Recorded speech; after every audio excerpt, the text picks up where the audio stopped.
मयत शिवम जगन साळुंके याच्या खून प्रकरणातील मुख्य सूत्रधार विनोद थोरात व हर्षल चौधरी यांच्यासह इतर मारेकऱ्यांवर वाढीव कलम लावून मोका अंतर्गत कारवाई करण्यास वरिष्ठ अधिकाऱ्यांकडून परवानगी मिळाली असून त्यानुसार पुढील कारवाई केली जाणार आहे, अशी माहिती आज आयोजित पत्रकार परिषदेतून पोलीस अधीक्षक श्रीकांत दिवरे यांनी दिली आहे। दिनांक 8 ऑक्टोबर 2023 रोजी नवनाथ नगरातील शिवम जगन साळुंके याची क्रूरपणे हत्या झाली होती। अगोदर गांधी पुतळा परिसर, त्यानंतर वरकडे कचरा डेपो येथे धारदार शस्त्रानं शिवमवर जीवघेणा हल्ला करण्यात आला होता। यात त्याचा मृत्यूही झाला होता। यानंतर आझादनगर पोलिसांनी तपास सुरू केला, मात्र एलसीबीनं समांतर तपासात आघाडी घेत खुनातील मुख्य संशयितांच्या मुसक्या आवडल्या होत्या।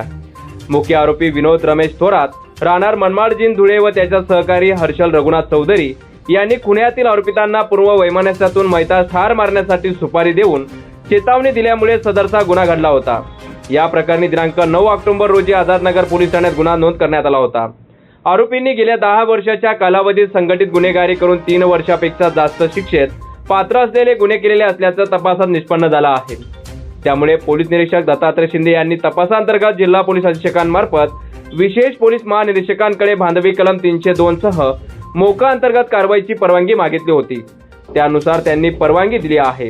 पुढील तपास उपविभागीय पोलीस अधिकारी सचिन हिरे यांना सोपवण्यात आला असल्याची माहिती एसपी श्रीकांत दिवरे यांनी दिली आहे। ऑक्टोबर 2023 ला आपल्याकडे एक मर्डर गुन्हा दाखल झाला होता। त्याच्यामध्ये शुभम साळुंके हा 26 वर्षाचा युवक आहे, त्याचा एक मर्डर झाला होता। तर त्या गुन्ह्यामध्ये एकूण जे आरोपी आपण 7 अटक केले होते आणि अजूनही 3 आरोपी जे आहेत ते विनोद थोरात, हर्षल चौधरी आणि शरद करके हे फरार आहेत।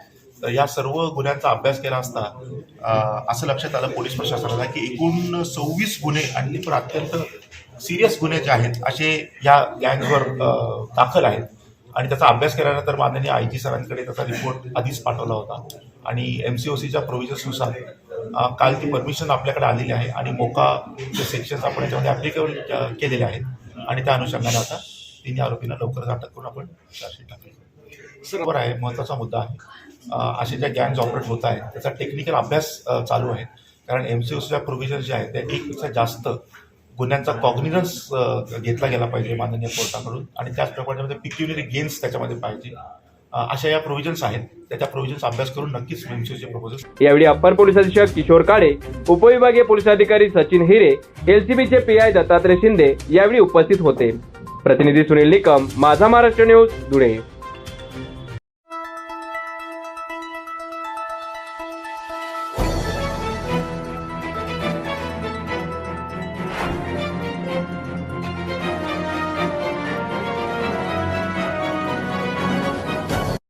कोरोना प्रकोपाच्या काळात ज्या कोरोना योद्ध्यांनी आपल्या जीवाची पर्वा न करता कोरोना रुग्णांची सेवा केली, त्या कंत्राटी आरोग्य कर्मचाऱ्यांना आता कडाक्याच्या थंडीत रस्त्यावरच विरळ साठण्याची वेळ आली आहे।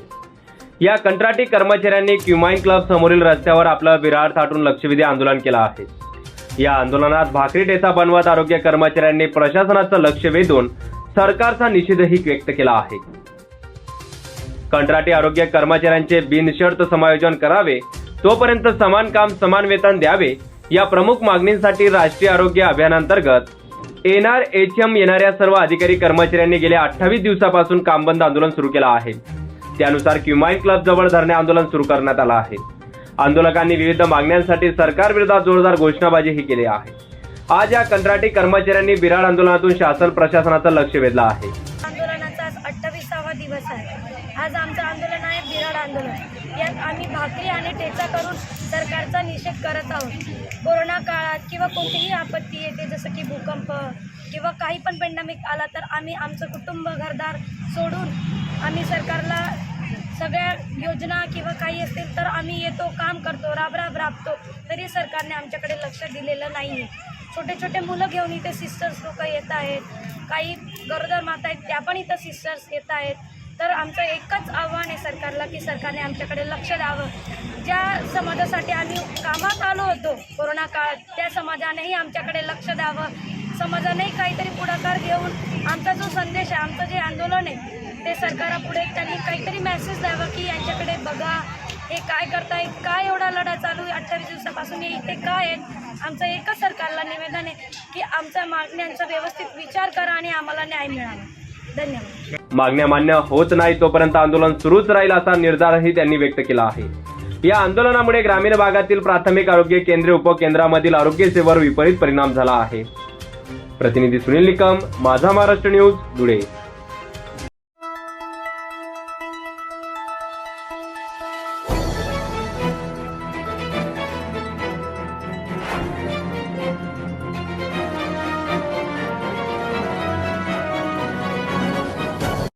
धुळे जिल्ह्याची डासळलेली कायदा व्यवस्था व अवैध धंदे, वाढती गुन्हेगारी, अवैध सावकारी, वाहन चोरी, रस्त्यावरील लुटमारी तसेच पोलीस कर्मचारी हिताचे पोलीस कल्याण निधीचा गैरव्यवहार थांबवण्यात यावा अशा मागणीचे निवेदन नवनियुक्त पोलीस अधीक्षक श्रीकांत धिवरे यांना संविधान संरक्षण समितीनं दिलं आहे.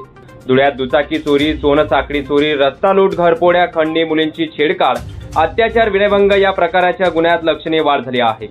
वाळू तस्करी, गौण खनिजाची तस्करी या गुन्ह्यातही चांगलीच वाढ झाली आहे. एक प्रकारे जिल्ह्यात अवैध धंद्यांचा सुळसुळाट दिसून येत आहे. यापूर्वी लाभलेले एसपी प्रवीण कुमार पाटील यांनी जनतेला दिलासादायक चांगले काम करून पोलीस दलाची मान उंचावली होती. परंतु मागील 8 ते 10 महिन्यात जनतेत भीतीदायक वातावरण निर्माण झालं आहे.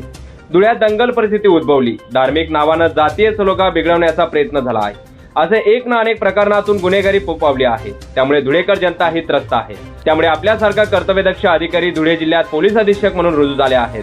पोलीस प्रमुखांची सूत्रे हाती घेतली आहेत. त्यामुळे निश्चितच धुळे जिल्हा गुन्हेगारी मुक्त होईल, सर्वसामान्यांना न्याय मिळेल अशी अपेक्षा व्यक्त करणारे आशयाचे निवेदन पोलीस अधीक्षक श्रीकांत धिवरे यांना संविधान संरक्षण समितीच्या वतीनं देण्यात आलं आहे. धुळे जिल्ह्याला कालच लाभलेले नवनियुक्त कर्तव्य कठोर गुन्हेगारांचे कर्दनकाळ माननीय श्रीकांत धिवरे साहेब यांनी कालच पदभार स्वीकारल्याने संविधान संरक्षण समिती, बौद्ध महासभा, भारतीय कम्युनिस्ट पक्ष, मार्क्सवादी कम्युनिस्ट पक्ष, समविचारी पक्ष संघटनेने आम्ही माननीय धिवरे साहेबांचं स्वागत सत्कारसाठी आम्ही उपस्थित झालेलो आहेत. त्याचबरोबर आमच्या धुळेकर जनतेच्या ज्या काही अपेक्षा आहेत, जनतेला जे योग्य काही असं पाहिजे असं कर्तव्य, वाढती गुन्हेगारी, अवैध धंदे, खून, दरोडे, रस्त्यावरील लूटमार ही थांबवण्यासाठी आणि जनतेला सर्वसमावेशक न्याय देण्यासाठी एसपी साहेबांकडून अपेक्षा आहेत. ते सुद्धा आम्ही त्यांना निवेदन देण्यासाठी या ठिकाणी आलेलो आहोत. तसेच पोलीस कर्मचारी हितासाठी चालवण्यात येणाऱ्या कल्याण निधीच्या आर्थिक शाखेत अनेक आर्थिक गैरव्यवहार होत असल्याचा आरोपही संविधान संरक्षण समितीच्या पदाधिकाऱ्यांनी व्यक्त केला आहे. प्रतिनिधी पवन मराठे, माझा महाराष्ट्र न्यूज, धुळे.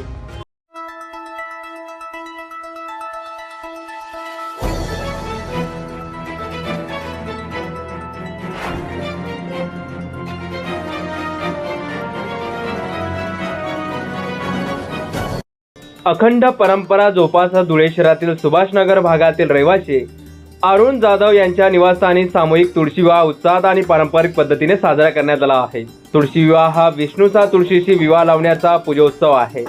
तुळशीचे लग्न लागले की लग्नासाठी स्थळ पाहायला सुरुवात करू हे वाक्य आजही ग्रामीण भागात हमखास कानी पडते. गेल्या 40 वर्षापासून अखंड परंपरा जोपासत सुभाषनगर भागातील रहिवासी अरुण जाधव यांच्या निवासस्थानी कार्तिक एकादशी निमित्त तुळशी विवाह अतिशय गुण्यागोविंदाने संपन्न झाले आहे. कार्तिक एकादशी ते कार्तिक पौर्णिमा या 5 दिवसात हिंदू संस्कृतीत खूप मोठे महत्त्व आहे. कैलासवासी मधुबापू माळे यांच्या परिवारात गेल्या 4 पिढीपासून हा तुळशी विवाह समारंभ दरवर्षी आयोजित केला जातो. याही वर्षी तो आयोजित करण्यात आला. हा तुळशी विवाह समारंभाला हिंदू संस्कृतीत खूप मोठे महत्त्व आहे. आज तुळशी विवाह समारंभ झाला तर येणाऱ्या या 5 दिवसानंतर आपल्या ज्या मानवी लग्नास प्रारंभ होतो, इतके मोठे महत्त्व हे तुळशी विवाह समारंभाला महत्त्व आहे. तुळशी जी आहे ही लक्ष्मीची प्रतीक आहे आणि ती विष्णूची प्रिय आहे. त्यामुळे तुळशी विवाहारंभाला आपल्या हिंदू संस्कृतीत अनादी काळापासून खूप मोठे महत्त्व आहे आणि आजपासून मानवी संस्कृती आजपासून मानवी विवाहाला प्रारंभ होईल. यावेळी जितेंद्र माळी, मनोज जाधव, प्रशांत माळी, डॉक्टर मनोज परदेशी, डॉक्टर प्रफुल्ल माळी, अरुण माळी, दिलीप माळी, भगवान माळी, भरत विरारी, गजानन माळी, दिलीप माळी, अर्जुन माळी, ताराचंद खैरनार यांसह परिसरातील नागरिक मोठ्या संख्येने उपस्थित होते. प्रतिनिधी रूपक बिरारी, माझा महाराष्ट्र न्यूज, धुळे.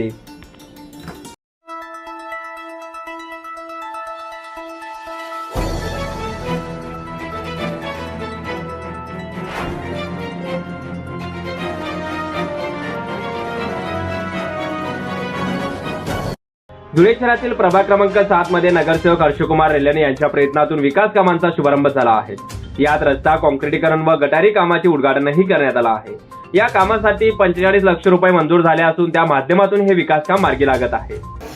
धुळे शहराचे खासदार माननीय डॉक्टर सुभाषजी भामरे, पालकमंत्री श्री गिरीश महाजन, धुळे शहराचे जिल्हाध्यक्ष श्री गजेंद्रभाऊ अंपळकर, माजी जिल्हाध्यक्ष श्री अनुभाई अग्रवाल आणि आमच्या धुळे शहराच्या सन्माननीय महापौर सौ प्रतिभाताई चौधरी, माजी महापौर श्री नानासाहेब करपे यांच्या सर्वांच्या मार्गदर्शनाने आम्हाला या प्रभाग क्रमांक 7 मध्ये भरपूर त्यांचं मार्गदर्शन लाभलं, त्यांचे सहयोग लाभला आणि त्यांच्या माध्यमातून आम्हाला इथं भरपूर निधीसुद्धा मिळालेला आहे। आम्ही या प्रभागात लाईट असतील, बहुतेक आमच्या सर्व स्ट्रीट लाईट इथल्या ज्या नगरपालिकेच्या जबाबदाऱ्या आहेत त्या आम्ही पूर्णपणे केलेल्या आहेत। सर्व स्ट्रीट लाईट व्यवस्थित सुरू आहेत। पाण्याची काही फार मोठी समस्या इथं नाही। जर पाणी थोडं उशिरा जरी येत असेल तरी ती पूर्व सूचना देऊन नियोजनपूर्ण पाणी पुरवठा इथं केला जातो। त्याच्यानंतर इथले जे रस्ते आहेत ते रस्ते आपण इथं सर्व दर्जेदार बनवलेले आहेत। आता पण हा जो रस्ता बनतोय तिथल्या नागरिकांना आम्ही टेंडरची सर्व कॉपी वितरित करणार आहोत। नागरिकांनी सुद्धा आपल्या घरासमोर रस्ता ॲज पर टेंडरप्रमाणे स्पेसिफिकेशनप्रमाणे बरोबर होतोय हे नागरिकसुद्धा बघत असतात। प्रभागात आम्ही सर्वत्र चांगले रस्ते निर्माण केलेले आहेत। सफाईची सुद्धा आम्ही कामं इथं बरोबर केलेली आहेत। तिथं सर्व घंटागाडीची असेल किंवा स्वच्छता कर्मचारी असेल सर्वांचे काम अगदी उत्तम नियोजनप्रमाणे सुरू आहे आणि भारतीय जनता पार्टीच्या माध्यमाने नागरिकांनी आम्हाला जो आशीर्वाद दिलेला आहे त्याला आम्ही सार्थ ठरण्याचा सतत प्रयत्न करीत असतो। आज या रस्त्याच्या उद्घाटन प्रसंगी मी माननीय महापौरांना धन्यवाद देतो, परिसरातील सर्व नागरिकांना सुद्धा धन्यवाद देतो। आपल्या समोर हा रस्ता काही दिवसांनी तयार होईल। प्रभागातले आमचे फक्त 5 ते 6 रस्ते फक्त शिल्लक आहेत बनवायचे, त्यांच्याही सर्वांच्या ऑर्डर्स झालेल्या आहेत, फंड ॲलोकेशन झालेलं आहे आणि पुढील 1 ते 1.5 महिन्यात हे सर्व रस्ते आपल्याला पूर्ण झालेले दिसतील। या कार्यक्रमाप्रसंगी महापौर प्रतिभा चौधरी, नगरसेवक हर्षकुमार रेलन, ललित तनेजा, नगरसेवक प्रदीप करपे, नगरसेविका कशिश उदासी, गुलशन उदासी तसेच सुरेश कुंदनानी, मनीष रेलन, गौतम पोपली, आशिष आहूजा, राजेश मेहता आदी यावेळी उपस्थित होते। प्रतिनिधी रूपक बिरारी, माझा महाराष्ट्र न्यूज, धुळे।